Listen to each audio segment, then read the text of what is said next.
बाबा जी की प्यारी सात संगत जी, राधा स्वामी जी। सात संगत जी, यह साखी 1948 की है, जब भारत और पाकिस्तान अलग हो गए थे।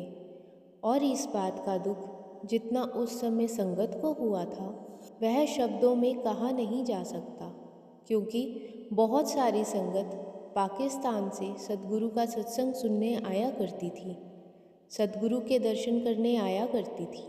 और उस समय जितनी तकलीफ संगत को हुई थी, शायद ही किसी और को हुई हो, क्योंकि सद्गुरु से बिछुड़कर जो दुख होता है वह सहन नहीं होता। तो उस समय कुछ अभ्यासी सज्जन इस बात को लेकर बहुत दुखी थे और अंदर ही अंदर सद्गुरु से यह फरियाद कर रहे थे कि यह सब ठीक हो जाए, जैसे पहले था वैसे ही हो जाए, क्योंकि वह किसी भी कीमत पर अपने सद्गुरु से दूर नहीं जाना चाहते थे। सात संगत जी, उस समय संगत सद्गुरु की याद में बहुत रोई थी। तो सात संगत जी, उस समय में सद्गुरु ने सबसे ज़्यादा सत्संग पाकिस्तान के काला बाग में दिए और वहाँ से बहुत सारी संगत रूहानियत से जुड़ी हुई थी।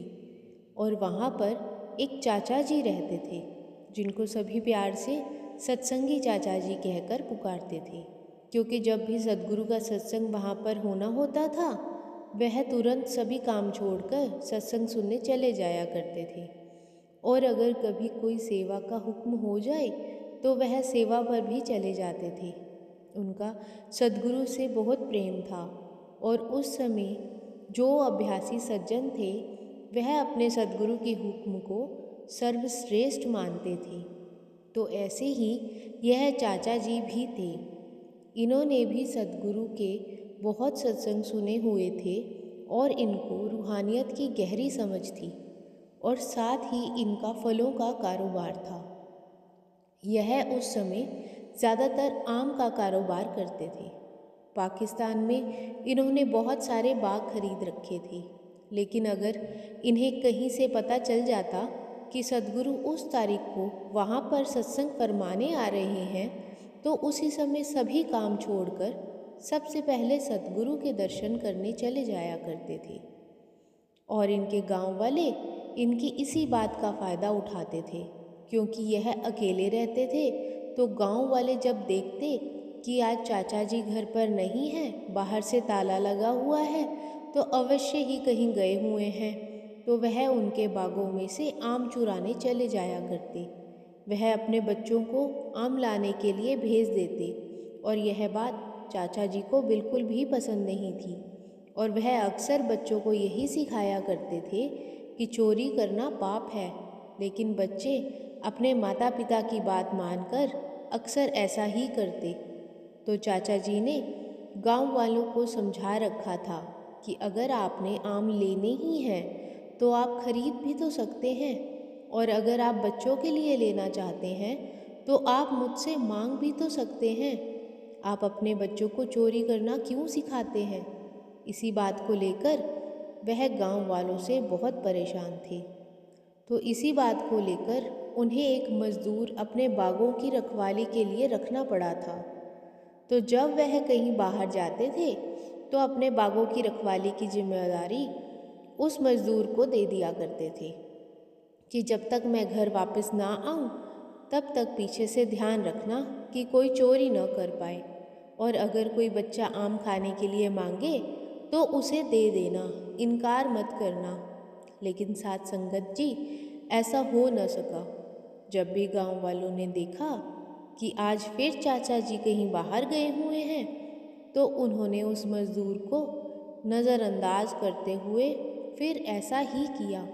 और वह मज़दूर उस दिन बहुत परेशान हुआ, क्योंकि उसका पूरा दिन कभी किसी को भगाने में, कभी किसी के पीछे भागने में निकल गया। तो जब चाचा जी घर पर वापस आए तो मज़दूर ने अपनी सारी बात उनको बताई।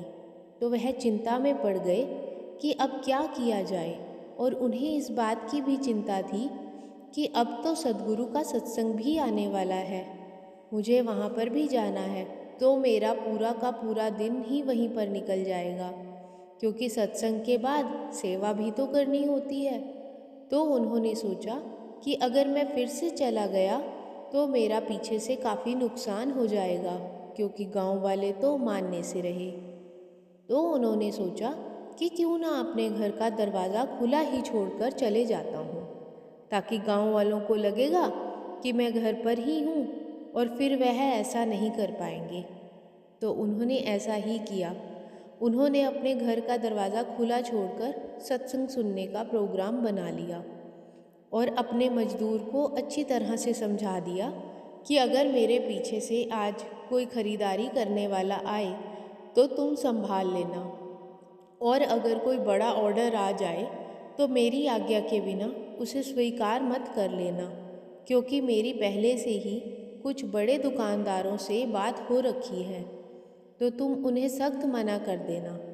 तो यह कहकर वह सत्संग में चले गए और वहाँ पर उन्होंने सेवा भी की।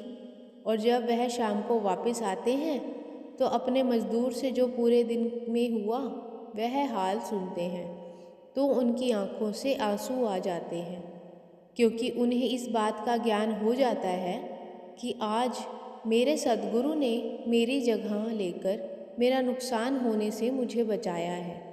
क्योंकि जब वह अपने मजदूर से सुनते हैं कि एक सेठ जब उनके बाग में आया और उसने कहा कि मुझे यह सभी आम चाहिए, तो उस मजदूर ने कहा कि मालिक अभी बाहर गए हुए हैं, जब वह आएंगे आप उन्हीं से बात कर लेना।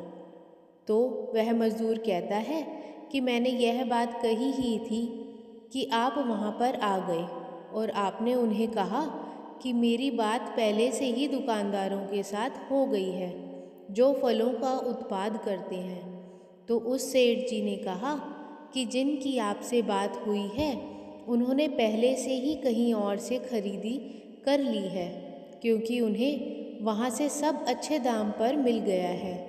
और मैं आपके पास इसीलिए आया हूँ क्योंकि मुझे पता चला है कि गांव में आपको प्यार से सत्संगी चाचा जी कहते हैं, और मैं भी एक सत्संगी हूँ और मेरा भी फलों का कारोबार है, तो इसलिए मैं आपके पास आया हूँ। और वह मजदूर कहता है कि आपने उस सेठ जी को मेरे सामने ही हाँ बोल दी थी।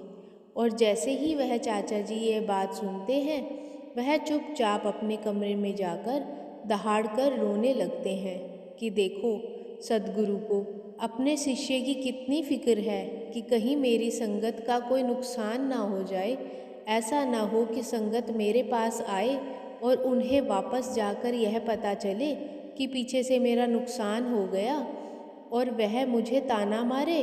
तो आप जी कहते हैं कि इतनी परवाह सद्गुरु हमारी करते हैं, लेकिन हमें इसकी कोई भी कदर नहीं है।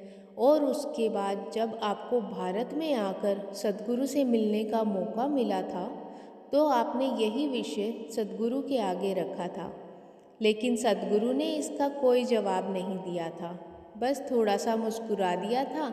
लेकिन सद्गुरु की ये मुस्कान ही बताती है कि सद्गुरु को अपनी संगत से कितना प्यार है, उन्हें अपनी संगत की कितनी परवाह है। तो साथ संगत जी, आज की इस साखी से हमें भी यही शिक्षा मिलती है कि जब भी हमें सेवा और सत्संग का मौका मिले तो हमें बिना किसी बात की परवाह किए सद्गुरु की सेवा में चले जाना चाहिए। क्योंकि जब हम सब कुछ अपने सद्गुरु पर छोड़कर सेवा करने चले जाते हैं या फिर सत्संग सुनने चले जाते हैं तो हमारे पीछे की जिम्मेवारी सद्गुरु की होती है, जो कभी भी हमारा कोई नुकसान नहीं होने देते और पीछे हमारी संभाल करते हैं।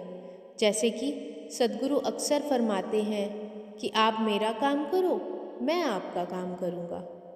साथ संगत जी, अगर यह साखी आपको अच्छी लगी हो तो कमेंट बॉक्स में राधा स्वामी जी लिखना मत भूलना जी। राधा स्वामी जी।